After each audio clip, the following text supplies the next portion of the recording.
السلام مشاهدين، كدير لاباس عليكم بخير؟ لا عندك شويه صدر ديال الدجاج والروز غتصايبي بهم ألذ وصفه. هنا عندي شويه صدر قطعته ديال الدجاج، وهنا عندي 5 دراهم ديال الروز انايا، وكيبقى على حسب الافراد ديال العائله ديالكم يعني الكميه. هنا شوفوا الروز كنوريكم بعد ما غسلته، ضفت ليه شويه الملحه وضفت ليه الماء طايب وكنديرو يتسلق، كنغطي عليه ونديرو يتسلق. هنا خديت الدجاج، صدر ديال الدجاجه، شويه ديال الصدر ديال الدجاج، درت عليه شويه سكينجبير، شويه البزار، شويه الملحه، شويه الخرقوم، شويه القرفه، وواحد شويه المعدوس مقطع. صافي هنا كنضيف واحد شويه الثومه، كنحكها واحد راس ديال الثومه كنحكو. هانتوما كلشي قدامكم البنات، قلت ندوز معكم هاد الوصفه، نتمنى تنال الاعجاب ديالكم.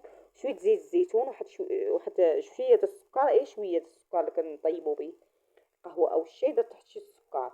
هنا البصله قطعتها، حبه ديال البصله قطعتها البنات ضفتها. هنا كنديرو يتشحر على نار اللي متوسطين، ما نجهدوش الافيه باش كتشحر لينا ديك الصدر ديال الدجاج، داك شويه ديال الصدر ديال الدجاج يتشحر لينا ويشرب لينا الزيت ديال الزيتون، شويه ديال زيت الزيتون اللي درنا. الا مكانش زيت الزيتون ديروا الزيت العاديه، وديك العطريه باش ما تحرقش لينا. هنا داك الروز راه تسلق ليا. هنا داك الزبيب راه غسلته درتو في الماء، خليته في الماء. صافي هنا كنصفي داك من الماء هذاك الروز. هنا ديك الحيمات كيتشحروا ليا، داك شويه الطريف ديال الصدر ديال الدجاج درتو يتشحر. كيتشحر ليا على نار متوسطه باش ما كيتحرقش لنا العطريه وباش كيتشحر لنا الدجاج. من بعد ما تشحر لي زدت كاس ديال الماء وسديت عليه وخليته يطيب. صافي هنا الروز ها هو كنزيد له، حليته وهو سخون، حليته وهو سخون وزدت عليه هذاك شويه الزبيب.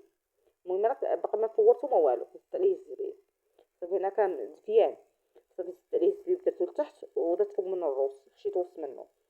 صافي هانتوما شوفوا الحبات كيفاش دايرين. الروز راه بعد ما كتسلق عاد تسلق، ما فورتو ما والو. شوف الحبه على خصها، ما كيتعجن ما والو. هانتوما البنات كنوريكم باش كتشوفوا الروز راه ما كيتعجنش لينا.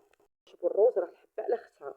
هانتوما البنات هنا من بعد ما طاب لي داك اللحم، راه متوسطه حتى طاب لي داك شويه الصدر ديال الدجاج، راه طاب لي شويه ديال الصدر ديال الدجاج درتها البنات، هانتوما شويه. صافي راه طاب.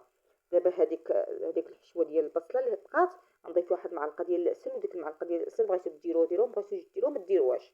ديروا البصله تعسل لكم عادي فوق النار، وكتنقصوا البوطه تبقاو مقايسين حتى كتشحر لكم ديك البصيله وكتعسل. داك الدجاج غادي راه الدفيه راه مابقاش سخون، كنفردو البنات، غادي نفردو. المهم نحلو هكا. هانتوما كتشوفوا فردتو باش غادي نديرو في الصفه ديال الروز. هانتوما البنات الصدر ديال الدجاج في الساعه كيتفرفت. هانتوما من بعد ما فرتت داك الدجاج، الصدر ديال الدجاج، هانتوما شويه ديال الدجاج وصافي. انا داك الروز راه فورته مزيان مزيان تفار يطلع مزيان، يعني سديت عليه من فوق الكسكاس وخليته كيفور. هانتوما صافي غادي نحلو، نديرو واحد المعلقه ديال الزبده. هانتوما وغندير واحد 2 معالق ديال السكر كلاصي. فيكم ديروا اللي بغاش الحلاوه ما يديرش بزاف ديال المعالق. الحلاوه كتبقى حسب اللي كيبغيو الافراد ديال العائله. صافي كنخلطهم مزيان ديك الزبده باش تذوب لينا وهو سخون.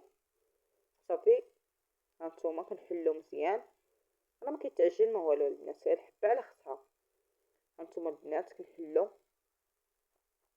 هانتوما صافي هنا من بعد ما دابت ديك الزبده وديك السكر كلاصي وزعتو على داك شويه الروز كامل.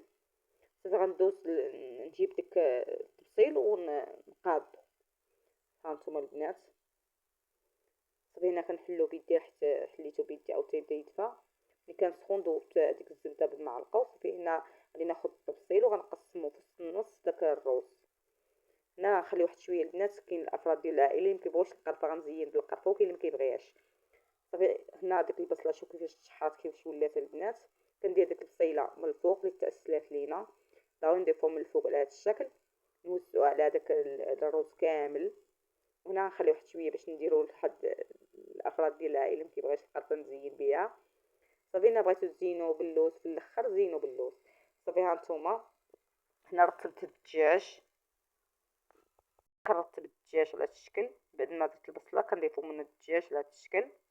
صافي كنقادها. هنا غادي نجيب الروز نديرو من الفوق. هانتوما كندير الروز من الفوق، نغطي ديك الحشوه ديال الدجاج. انا ديك البصيله البنات راه كتاسل وكتولي زوينه، ما كيبقى المهم كتاسل، كتبقاو مقايسين حتى كتاسل ليكم. باش البوطه كتنقصوها عليها حتى كتأسس لكم باش كتعطيكم ديك النتيجه. هنا رتبت التبصيل وخليت واحد شويه، قلت لكم الافراد العائله ما كيبغوش ليا نزين بالقرفه، انا غنزين بالقرفه. زينوا باللوز باي حاجه بغيتو، في الزين كيبقى اختياري، بغيتو تزينوا باللوز زينوا بي. انا بعد ما زينتها بشويه القرفه كندير فوق منها شويه السكر كلاصي بالصحه والراحه، راه كتجي لذيذه بزاف. واللي شاف القناه لاول مره يشترك في القناه يدير اشتراك، والله يجازيكم بالف خير. شكرا لكم بزاف المشاهدين ديولي.